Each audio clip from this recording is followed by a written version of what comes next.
بینەرانی ئازیزی بەرنامەی بەکراوەی ئەم کاتتان باش.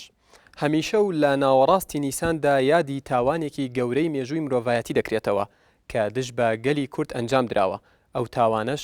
ئەنفالە. ئەم ساڵ 24 ساڵ بەسەر جینۆسایدی گەلی کووردا تێپەڕ دەبێت و زیاتر لە 2 دەیەش بەسەر تەمەنی حکوومەتێکی کوردیدا گوزەر دەکات.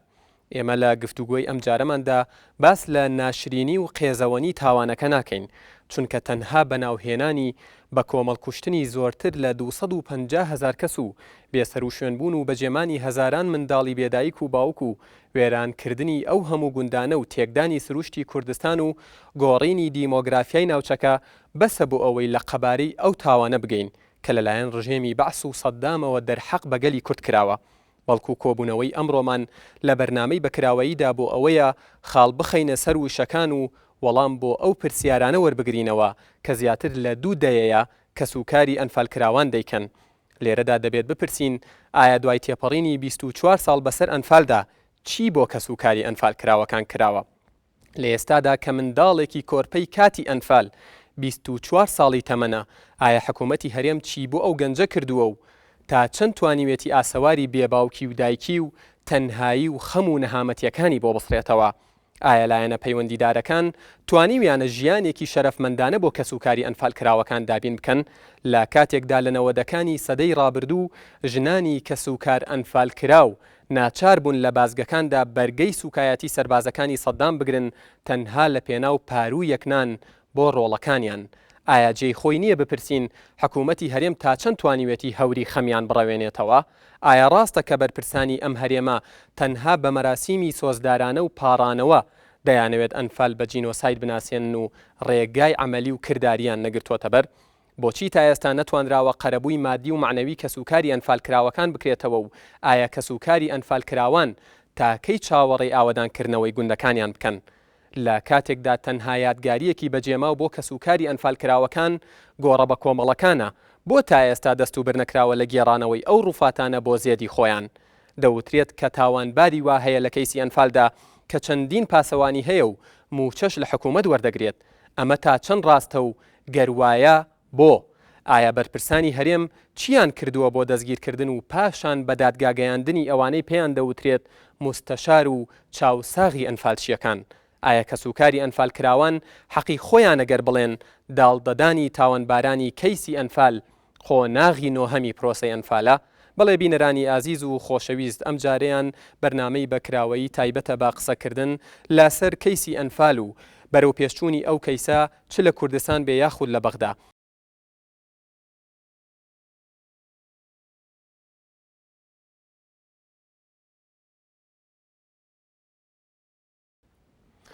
بەڵێ بینەرانی ئازیز و خۆشەویست، و لە پێشەکی بەرنمەکە ئاماژەم پێکرد بەرنامەی بەکراوەی ئەم جارەمان تایبەتە با قسەکردن لەسەر ئەنفال وەکو کەیسێک و وەکو تاوانێک و هاوکات خزمەتکردن و ڕێزگرتن و دڵسۆزی بۆ کەسوکاری ئەوانەی کە ئەنفال کراون و باس لەوە شەکەین کە ئەو کەسانەی کە پێیان دەوترێت مستەشار یاخود ئەوانەی کە تاوانبارن لە کەیسی ئەنفال ئاخۆ دادگایکردنیان و ئەو بڕیانەی سەبارەت بە ئەوان دراوە گەیشتووە بەکوێ. بۆ بەرنامەی ئەمڕۆژمان میوانداری هەریەک لە مامۆستا ئارام وەزیری شەیدان و ئەنفالکراوانی حکوومەتی هەرێمی کوردستانمان کردووە. هەروەها کاگلەتی فاتی فەرجکە وەکو نووسەر بەشدار دەبێت لەگەڵمانە.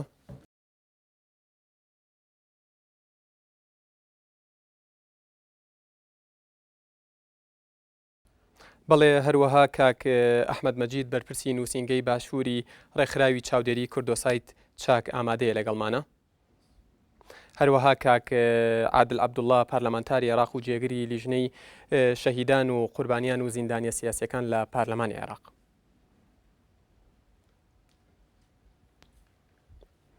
هەموو لایەک بەخێر بێن. بەڵێ لێرەشدا جێی خۆیەتی کە بە خێراتنی ئەو هەموو میوانە بەڕێزانە بکەم کە ئەمڕۆ لە دەڤەری گەرمیان و لە چەمشەماڵەوە ئەرکیان کێشاوە ماندوو بوون بۆ ئەوەی لە بەرنمەکە ئامادە بن و خزمەتێک بە بەرنمەکەی ئەمڕۆم بکەم. بەڵێ پێم خۆشە لێرەدا ئاماژە بەوەش بکەم کە یەکێک لەو کەسانی کە تاوانبارە لە کەیسی ئەنفال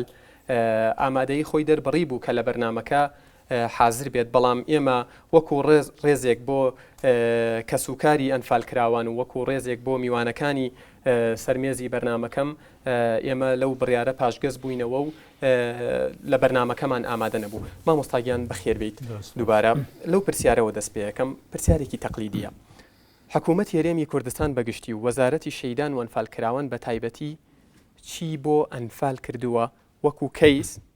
و وەکو خزمەتکردن بە کەسوکاری؟ بڵێ زۆر سپاس خۆی ئەبێ ئەمە ئەوە بڵێنەوەنی هەمیشە کاری پێویست ناکرێت بکرێت بۆ خاوەن شەهید چکە شەهید ناجێڕێتەوە و قەرەبووی شەهیدیش قەت ناکرێتەوە شتێکە من ناگەین پێی. بەڵام حکوومەتی هەرێمی کوردستانیش هەوڵی داوان لە چۆرچیەوەی توانای خۆی کە لەسەر بودجەی هەرێمە یەک وزارەتی تایبەتی تەرخان کردووە ئەمەش زۆر باو نییە لە شوێنانی تر بۆەوەی بە ئەو ئەرکان هەڵسێ بۆ خزمەتگوزاری کەسوکاری شەهیدان لە چوارچێوەی یاسای دیاری کردو یاسا ئەرکەکانی ئەمەی دیاری کردووە بۆ خزمەتگوزاریەکان بە ئەوەی کە باز بکرێت موچەیە بڵین بۆ بژێوی ژیان ئەوە گرنگە کە کەسێک باورن بژێوی ژیانی لەدەستەدا لە ئەولایەتی ژیانە ئەوە دابین کراوە بۆ وارسی شەهیدان. هەروەها موچەکە بمبورە موچەکە ڕێژەی چەنە؟ خۆی موچەکە لەوێ سێ پۆلی شەهید هەیە ئێستا کە لە یاسای ئێستەیە ئێمە هەموارمان کردێتەوە جیاوازی هەیە. شەیدی سەنگەر هەیە جێنۆسایت هەیە هی هاوڵاتی هەیە. شەهیدی سەنگەر با بڵێن بنەڕێتەکەی 500 و جێنۆسایت 450 و 180 هزاریشی هاوڵاتیە. بەو شێوەیە دیاری کراوە دابین کراوە. ئەمە یەک دوو یەکەی نیشتە جێبوون و زەوی ئەویش چەند هەڵمەتێک دەستی پێ کردووە ئێستا ئەو بۆی وارسانی ئەنفال کە زیاتر ڕاستی تەرکیز کراوەتە سەر ئەنفال زوربەی جێبەجێ کراوانی ئەو ئاماری ئێمە لەمانە. جگەلەوە هاوکاری تەندروستی بۆ نەخۆشەکان بە چەندین شێوەی جیاجیاوان نەشتەرگەریەکەن قەرەبووی هەندێک لە پارەکان نەکرێتەوە بە پێبەڵگەکان ئەنێرن نەخۆشخانەکان ئێمە چەندین ملکەی تەندروستیمان هەیە وەزارەت کە بەردەوام ئەوە خزمەتگوزاری پێشەشەکە چەند وەزبەیەکەوانی بەرکەوتوانی چیمیاوی نێردراون بۆ ئێران ئەو هاوکاریانە هەیە لە ڕووی تەندروستیەوە لە ڕووی خوێندنەوە بۆ ڕۆڵەکانی شەهیدان ئەویش کۆمەڵێ بڵێن ژمارەیەک ئێستاکە بڵێن تا ئێستا 2539 هاوکاری کراوە بۆ ئەوەی نەشتەرگەری بەڵام بۆ خوێندکاری 2000 زیاترە بڵێن بۆ شەهیدانی جینۆسایدیش ئەمانی ئەنفالکراون وەکو شەهیدی جینۆسایت جێنکەڵی جینۆسایت ئەوانەی با بڵێن بەرزانیەکان ئەوانەی لە بڵێنە پرۆسی کۆمەڵکوژی تر بازانیەکانە ئەوی فعلیەکانە هەر پرۆسەیەکی کۆمەڵکوژی ئەوە کە پێناسی جینۆسایت بیگرێتەوە ئەوەیە کە گەورەتریان ئەنفالە. هاوکاری خوێندن بۆ ڕۆڵەکان ئێستا ژمارەی زۆر لە خوێندکارانە قوتابیانە لە زانکۆی کە ئەهلیە خوێنن بەشێ لە پارەکەیان بۆ سەرفەکرێتەوە نیوەی داوامان کردووە هەڵبەتە زیاد بکرێ. مەشقی پیشەیی هەیە ئەوەش لە بنکە هەیە مەشقی پێشەی کەسوکاری شەهید ئەچن فێری هەندێک باوڵێن پیشە ئەبن لەوێ و خزمەت گوزاریت لە ڕووی گۆڕە بە کۆمەڵەکان کە زۆرجار جێگەی گلەیە بەڕاستیم خۆشم هەرە تێبینیم هەیە کە ئێمە ئیشی زیاتر بکەین ئەوە چەند گۆڕێکی بە کۆمەڵ هەدراوت هێناڕێتەوە ئێستا کار لەسەر بەنامی ترمان هەیە بۆ بەگۆڕکردنی ئەو پێداویستیە. ئەمانە هەندێکن لەو کارانی کراون سایدیشەوە بە نێونەتەوەی ناسادنەویش هەندێک کار کراوە بەڵام پێویستمان بەکاری باشتر هەیە. بەڵێ دێنە سەر ئەوانش یەک بەیەکی ئەو مەسەلانە کە تایبەتن بە کەیسی ئەنفال ئێمە قسەی لەسەر دەکەین بە هاوکاری برادران. بەڵام مامۆستا بەنسبەت ئەنفالەوە ئەوانەی کە ئەنفال کراون تا ئێستا ئامارێکی ورد لە بەردەستە بزان ژماریان چەندە؟ بەڵێ خۆی ئاماری تەواو نییە و ناشبێ من ئەوە ڕێی خۆمە بۆ با ئێمە بەراوردی ئەو کۆمەڵکوژانە بکەین لە دنیاە کراون ینی هۆی هەیە ئەمە کاڵین وایە بۆی چاوەڕوانیشی ناواقعیمان نەبێ جوولەکەکان بڵێن ئەڵێن 6 ملیۆن ئێستا ژمارەیەکە ئەوانی ڕەوەنداڵێن 800,000 ئەوانی بۆزنیا ئەڵێن ئەوانن کە لە هەلومەرجێکە بڵێن ئەوانە شەهید کراون ئەوانی ئەوە ئەو ژمارانەش ماونەتەوە ینی ئەوەی ئەرمەنیەکان ئەوە هەر شوێنێکەیەک دیارە هەموو کۆمەڵکەوژیەکان لە هەلومەرجێکە کراون کە دوژمنی ویستێتی داری ئامار بپۆشێ ئەوە هەوڵدات کەمی کاتەوە من ڕژێمی باس سەروای کرد لە گفتوگۆکانیش لەگەڵ ئێمەیە باوڵێن هەروای کردووە لەو کاتێک کە ئەو کۆمەڵکوژیانی لە کوردستان بوون یەک عێراق تا ئێستش ئامارێکی نییە ئێستا عێراق دانیشتوانی عێراق ناتوانین بڵێ ئامارێکی تەواوی هەیە نیەتی ئەمە ئەوە مارانەی کوردەتی هەمووی لەسەر بنچینی سیاسی و باڵێن ڕەگەزپەرستی بووە لادیەکانمان ئەو کاتە ژمارەی زۆرن هەر ناسنامەشیان نەبووە هەندێکیان لەو ماڵانە هەر بە تاوەتی تیاچوونانی بڵێن شوێنەواریان نەماوە هەندێکی ئاوارە بوون و دوور کەوتونەتەوە ینی هەندێک هەیە ئامار بە پێی وارس هەیە ئێستا کە زیاتر لای ئێمە ئەو ئامارە بەڵام بە بڕاو بۆچوونی خۆم ئەوە وەکو باڵێن کارکردن لەسەر ئامارکە لە هەلومەرجێکە ڕوەدا کەی ئەتوانی ئەو ژمارەی کە ئەو کاتە بە پێی ژمارە ئەو هەموو گوندانی کە وێرانکران 1970,000 بەڵام ئامارێک شێ باس لەوا کاڵێت بڵین 1970,000 زۆر کەم وترا و 250,000 هەمووی ئەو کۆمەڵ کوژەکانی دنیاوەکە وتم ئەوەی جوولەکانە ئەرمەنیەکانە ئەوانەی ڕەوەندەکانە هەمووی خەمڵاندنە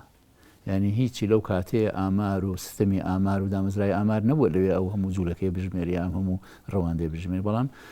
تەخمینێک کراوە مەزەندەیە کراوە کە نزیکە لە واقع کێ ئەم مەزەندەی کرد مامۆستا بمبورە ئێمە لە نەوەتەکانەوە لە سەرەتای نەوەتەکانەوە هەر جارێک کۆبوونەوەیەکە بوو دەوترا 182,000 کەسی ئەنفال کراوە و تەنها چەند ساڵێکی کەم بەسەر پرۆسەکەیان تێپەڕی بوو کێ بوو ئەم خەمڵاندنەی کرد ئەو خەمڵاندە لەناو کە پەیدا بوو ئەو کاتە بڵێن کاتی پێشمەرگایەتی بوو ئەو کاتە بڵێن کە ئەنفالەکان کرا بزنەوەی ڕزگاری خوازی کوردستان لە کاتی پێشمەرگایەتی و ئەویستریشرا کار لە دەرەوە بکرد لەسەر نیونەتەوەی ناساندنی ئەو جنۆسایدە ئاشکرا بێ ئەو کاتەدا پۆشینێکی تەواو هەبوو لەسەر ئەو تاوانانی لە کوردستان ئەکرێن ینی کۆمەلگانی و دەوڵەتی بەڕاستی ئەو کاتە ئاراستەی وابوو کە ئەو شتانە داپۆشێت و نوکۆلی لێ بکاتەوە باتشی نەکات لەگەڵ چکە بەرژەوەندیان لەگەڵ ڕژێما هەبوو ئەو کاتە تۆ بە ژماری ئەو قورسایی ئەو گوندانێک کە هەموو وێران بوون و هەموو ئەنفالکران و گوازرانەوە ینی تۆ ئەتوانی لە ئامارە شتێک هەیە تۆ تێگڕایەک وەرەگری یعنی ئەو لە ئاماری گشتی لە زانستی ئامارە هەیە هەندێک تێگراوەگری هەتا باوڵێنەسی ڕاپرسیشەکەی هەندێک تێگڕاوەرەگری ئەمە تێگڕایەک بوو لەو کاتەیە کرا و ژمارەیەکە ماوە هەروەکەوەکانی میلەتەکانی تر بڵێ مامۆستابەر لەوەی بڕۆمە لای میوانێکی ترم پرسیاری ئەوە کەم هەموو واریسێکی ئەنفال پێدانی زەوی گرتوویەتیەوە لە ئێستاە هەمووی نێگرت و تا بەشێکی ماوە ئەوانەی ئەنفال زۆری یانیکو زۆربەی کراوە کەمێکی ماوە ئەمە هەوڵە دێنیتر لە ئەم ساڵ یەک بودجەی لەسەر بودجەی باڵێن هەرێم دوو بودجەی تایبەتیش لە هەوڵ تەقەلادان بۆ ئەوی بتوانین بە زووتری کان ئەو پرۆسەیە خێرا بکەین بەڵام ئێستا جێگایەکی وەکو ئەوەی کە پێشتر پێوترا سمود و ناحێ ڕزگاری ئێستا کێشەی تاپۆیان هەیە هەی ناتوانن مستەفید بوون و سوودمەند من لە پێشینەی خان و بەرەو سولفەی عقار چونکە تاپۆیان نییە ئایا ناکرێت ئیسیسنا بۆمانە بکرێت ینی مەسەلەکان بێتە پێش ماوەیە هەڵمەتێکمان دەست زۆر لەو کارانەمان کرد لە چەمسەماڵ شوێنی ترەوانە کێشەی تاپۆ هەبوو ژمارەی زۆرمان کردو ئەوەکانی کەشەکەین ئەوە لەگەڵ شارەوانەکان خەریکین چەندین دانیشتمان لەگەڵ بە ڕێزۆزی بەڵێنە بە کەس و کاریان بەجددی ئەوەی لە چوارچەوەی یاسای شارەوانی بێ ئێمە هەوڵەدەین و بەجددی ژمارەی زۆر کراوە ئەوەی تریشی هەوڵی بوو بەڵێ زۆر سپاس کاک عادل دیەمە لای تۆ جەنابتەن پارلەمانتارن لە پارلەمانی عێراق بەرەو پێشچوونی ئەم کەیسە لە پارلەمانی عێراق تا چەند دڵخۆشکەرەیە ئەوەی کە پەیوەندی بە پەرلەمانی عراقیەوە هەیە تا ئێستا سەبارەت بە ئەنفال بڕیارێک لەم خولەی پەرلەمانی ئێستادا دەرچوو بۆی کە کەیسی ئەنفال بە جینۆساید هەژمار بکرێ بەڵام تاوەکو ئێستا ئەوەی کە پێویست بێ بۆ کەسوکاری ئەنفال کە پرۆژەیەکی یاسا یاخود پێشنیارێکی یاسایە لەناو پەرلەمانی عراقی دەنگی لەسەر بدرێ تاوەکو ئێستا هیچ شتێک نەکراوە ئێمە دوو پێشنیاری یاسامان لەلایە یەکیان سەبارەت بە کەسوکاری شیمیابارانی هەڵەبجەیە لەناو لیژنەی ئێمەدا بوونی هەیەەوە پێشنیارێکی تری پەرلەمانتارانی کوردە لەناو پەرلەمانی عراقی بە دامەزراندنی سندوقێک بۆ کەسوکاری گۆڕە بە کۆمەڵەکان یاخود مەقابری جەماعی خرایە دەنگدانی یەکەم بەڵام دوای ئەوەی کە لەلایەن هاوپەیمانی نیشتیمانی و لیژنەی داراییەوە باس لەوە کرا کە ئەو پێشنیارە یاساییانە یاخود ئەو پرۆژانەی کە عەبئی مالی دروستەکە تەکلیف لەسەر حکوومەت دروستەکە ئەبێ مشاوەرە لەگەڵ حکوومەت بکرێ وەزیری کاروباری ئەنجومەی نوێنەران سەفادینی سافی ئامادە بوو ئەویش ڕەخنەی لە پرۆژەکەت پێشنیاری یاساکە کرد کە ئەبێ گفتوگۆ لەگەڵ حکوومەت بکرێ ڕاوێژ بە حکوومەت بکرێ بۆی یاسایەکە پەسەند بکرێ دەتوانم بڵێم لەم خولەی پەرلەماندا دەتوانین پرۆژەیەک بۆ کەسوکاری ئەنفال یاخود بۆ گۆڕە بۆ کۆمەڵەکان لەناو پەرلەمانی عراقی بە هەوڵ و هەمەتی کوتلە سیاسیەکان پەسەند بکەین پێشنیارێکی تر هەیە کە لایەن مامۆستا ئارام و وەزارەتی شەهیدان کە دەتوانم بڵێم پرۆژەیەکی زۆر گشتگیرە پرۆژەیەکە بە شێوەیەک داڕژراوە لایەن شارەزایانی بواری یاسایی کە جۆرێک لە یاسایەکی ئیتیحادیە تەنها تایبەت نییە بە کەیسی ئەنفال کارێکی زۆر باشیان کردو ئەگەر بێت و ئەم پێشنیارە یاسایی کە ئەوان ئەینێرن بۆ پەرلەمانی عراقی تەنها تایبەت بێ بە هەرێمی کوردستان متمانە بەدەست نێنێ لەناو پەرلەمانی عراقی بۆیە بە شێوەیەکدان ڕشتووە کە پێم وایە یاسایەکە بە ناوی جەبر الأضرار الناجمة عن النظام البائد قەرەبووکردنەوەی جەبر و تعویض فەرقی هەیە جەبر یعنی گەڕانەوەی مستەڵەحێکی یاساییە گەڕانەوەی دۆخەکان بۆ پێش خۆی تعویزی شەگرێتەوە تعویزی مادی و تعویزی معنەوی ئەم پرۆژە یاسای ئەگەر یاخود ئەم پێشنیارە یاسای ئەگەر بێتە ناو پەرلەمانی عراقی باشترین یاسایە بۆ کەسوکاری قوربانیانی ئەنفال یەک شتی تر هەیە ئەوەی کە من ئاگادار بم لەلایەن حکوومەتی عراقیەوە مەبلەغێک پارە کە لەسەر چاوەیەک و بیستومە نزیکی 8 میلیارد دلار تەرخان کراوە لە ساڵی 2007ەوە بۆ کەسوکاری ئەنفال بەڵام و تەکید لە سەرۆکاتی ئەنجومەنی وەزیرانی عراقی کراوەتەوە بەوەی کە بۆ ئەم پارەیە خەرج نەکراوە داوای کردووە کە پرۆژە یاسایەک یاخود پێشنیارێکی یاسایی لەناو پەرلەمانی عراقی لە 2007ەوە داوای کردووە لە 2007ەوە ئەم پارەیە تەرخان کراوە کەی داوای کردووە کە پێشنیازێکە بێ بۆی پارەکە سەرف بکرێت پێم وایە لە ساڵی 2009 تەکید کراوەتەوە کە ئەم پارەیە بوونی هەیە توێتی بەڵێ ئەم پارەیە بوونی هەیە بەڵام پێشورە مەبەستم ئەوە بوو ئێوە وەکو نوێنەرانی کورد لە بەغدا لەکەیەوە ئاگادارن کە ئەم مەبلەغە پارە زۆرە تەرخان کراوە دەبێت پرۆژەیەکە بێت من ئەم ساڵ ئەم زانیارم دەستکەوتووە پەرلەمانتاری ئەم خولەم هەنگاونانەکە ئەوەیە کە ئێمە دەبێت پێشنیاریەکی یاسایی یاخود پرۆژەیەکی یاسایی پرۆژەی یاسایی وەکو زانیاری یا خود لە ئەنجومەنی وەزیرانەوە دێت بەپێی دەستوری عراقی یان ئەبێ لە ئەنجومەنی وەزیرانی عراقیەوە بێت بۆ ناو پەرلەمان یاخود لە سەرۆکاتی کۆمارەوە بێت بۆ ناو پەرلەمان و پێشنیاری یاسایی پەرلەمانتار ئەتوان واژۆ کۆ بکەنەوە پێشنیارێکی یاسایی پێشکەش بکەن ئەم پرۆژەی کە ئەم پێشنیارەی کە وەزارەتی شەهیدان ئامادەی کردووە پێشنیاری یاساییە پرۆژە نییە ئەنێردەی بۆ ناو پەرلەمان کاتێک کە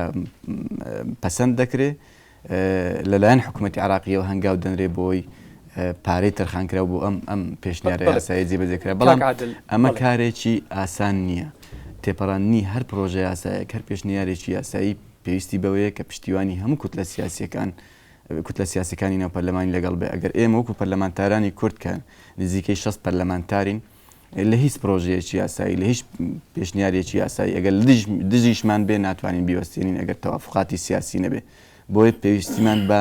پشتیوانی بە تایبەتی هاوپەیمانی نیشتیمانیشی ئەیە لەبەرەوەی بەڕاشکاوی دەیڵێم هەندێک پەرلەمانتار لە ناو لیستی عراقیە دەتوانە بڵێم تا ئێستاش بە هەمان بیرە شۆڤێنیەکەی جاران بیر دەکەنەوە و تەنانەت دان کەواتە تا چەند ڕاستە کە سەرۆکی پارلەمانی عێراقیش بە مەبەست کار لەسەرم کەیسە ناکات هەلەوانەیە تاڕادەیەک هەڵبدا بۆی لەلایەن لیژنەکانەوە بڵین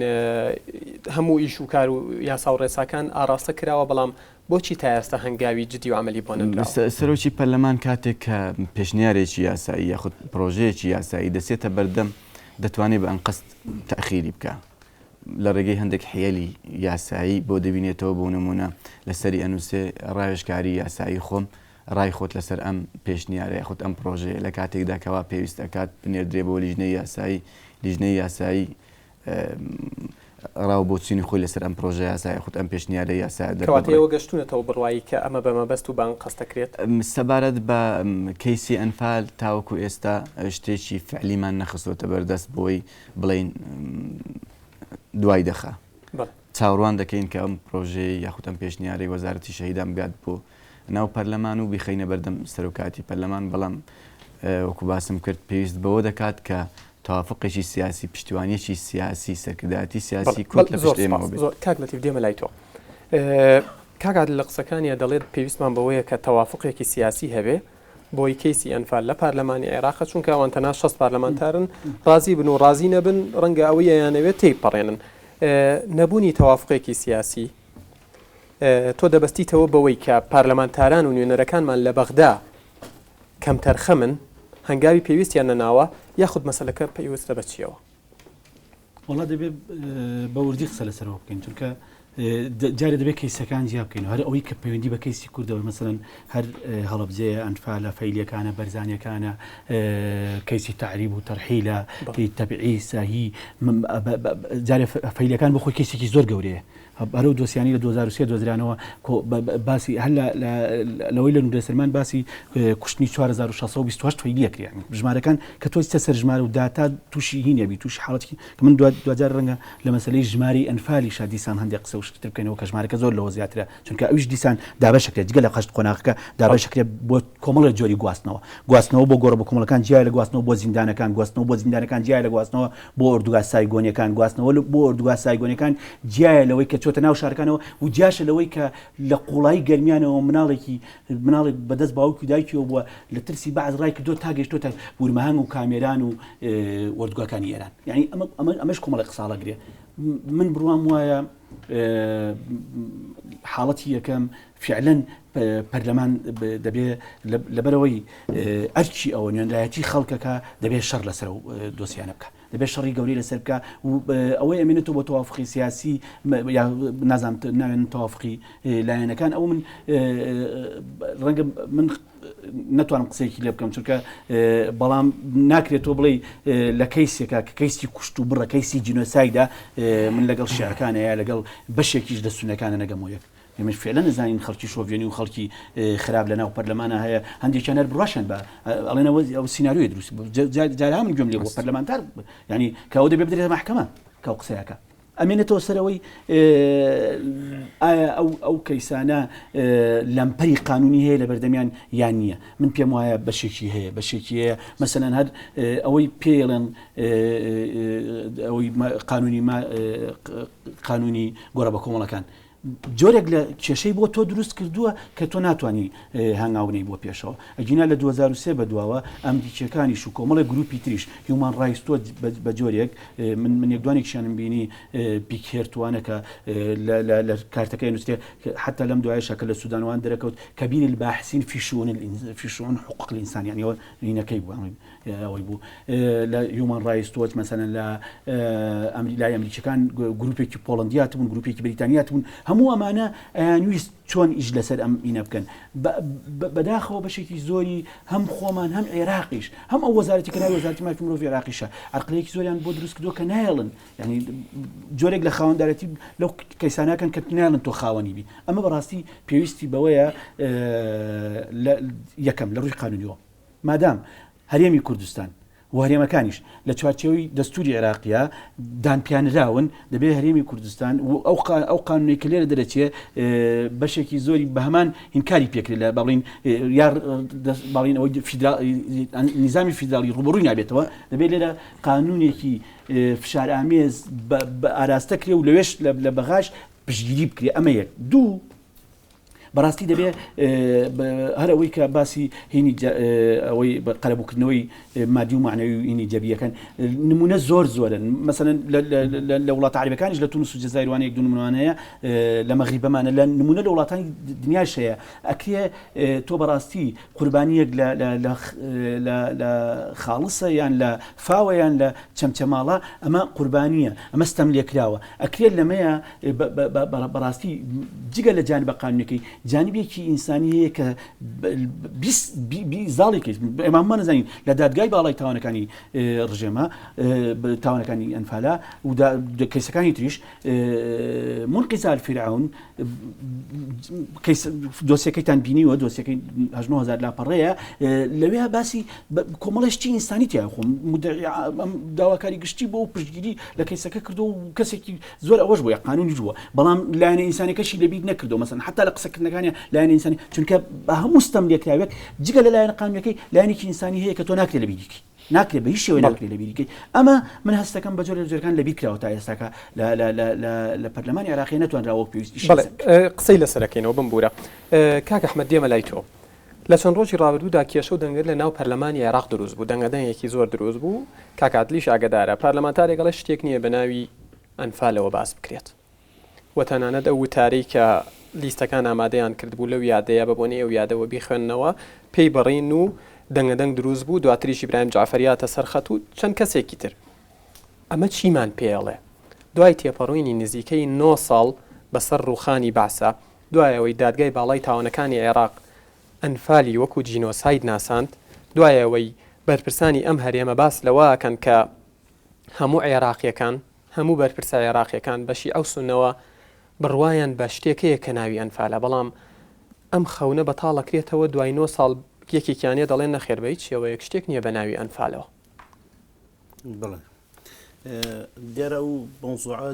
دوو لێکدانەوەی هەیە دیارم پێ ئەم پرسیارە بۆیە لە تۆکەم تۆ کەسێ وەکو کەسێکی داکۆکی کار لەو کەیسە وەکو ڕێکخراوەش دەرفەتم گوتم دوو لایەنی هەیە دیارە پەیوەندی من لەگەڵ ئەندامانی پەرلەمانی عێراقیش کرد لەسەر ئەو مەوزوعە. نقطەی یەکەمی ئەوەیە ئێمە بە حقیقەت گرنگە ڕێگە بە هیچ کەسێک نەدەین بە زمانی نییە لەگەڵ قەزەی ئەنفال تەعامل بکە لەبەرەوەی پرۆسەی ئەنفال پرۆسەیەکە لە ڕووی قانونیەوە دادگای باڵای تاوانەکان ناساندوێتی بە جینۆساید و لە هەمان کات پەرلەمانی کوردستان بە جینۆسایدی ناساندووە پەرلەمانی عێراقیش بە جینۆسایدی ناساندووە. ئەمە کەیسێکە کەس ناتوانێت بەڕاستی نکۆڕی لێ بکە بەڵام ئەکرێتەوە تۆ باس لەو مۆزوع بکەیت لە ناو پەرلەمانی عێراق کە جێگایەکەی جێگای یاسادانانی حکوومەتی عێراقیە دەوڵەتی عێراقیە ناکرێت بە هیچ زمانێک لەو شێوەیە قسە بکرێت. دیوێکی تری ئەم قەزەیە دیارە منوەکو لەو پەیوەندیانێکە قسەم کردووە ئەمە بەو شێوەیە نەبووە بۆیە ئێمە بەڕاستی وەک ڕێکخراوی چاودێری کوردۆسایت بەیانیشمان ئامادە کرد و زۆر بە توندیش وڵامی ئەو قەزیە بدەینەوە ینی بەیانێکی بەو پەرلەمانتارە بەو شێوازە مامەڵی نەکردووە بەڵکو کەسێکە خۆی لە کەیسەکانی ئەنفال بەشداری کردو ینی محامی بووە لەو کەیسە بەڵام لە ئەسنای وتوێژی دوو ئەندام پەرلەمان ئەم شێوە هاتوتە کایەوە ینی نەیوتووە بەوەی کە گردوایی کاکن بۆ ئەومان بۆ زیاتر ڕوون کاتەوە لە نزیکەوە نەیوتووە شتێک نییە بەناوی ئەنفال بۆیە قەزێکە بۆی ڕوونتر بێتەوە ینی ئەگەر وابێ شتێک نەبێ بەناوی ئەنفال و خۆی کەسێکە لە محکەمە بووە و لە هەمان کە ئەندامی پەرلەمانە بەڵام بە نەزەری من بە قەنەعاتی من ئەمە ئەکرێ ڕێگەی لێ بگیرێ ئەگەر بە شێوازێکی تریش دەربڕین هەبێ بۆیە پێویستە بەڕاستی ئەندامانی پەرلەمانی کورد لە پەرلەمانی عێراقی با بڵین زۆر بە توندی وەڵامی ئەو قەزیە بدەنەوە توندی بەش لە ڕێگای قانونیەوە کە ڕێگە نەدرێت کەسێکی تر سوکایەتی نقطەی یەکەم بە یاسایە بە دادگای باڵای تاوانەکانی عێراقا دووەم بە کەسوکاری قوربانی ڕێگەت پێدەم قسەکانە تەواوکەیت بەڵام پاشەم ناوبڕە بینەرانی عزیز ناوبڕێک و بەردەوامە بین لەگەڵتان.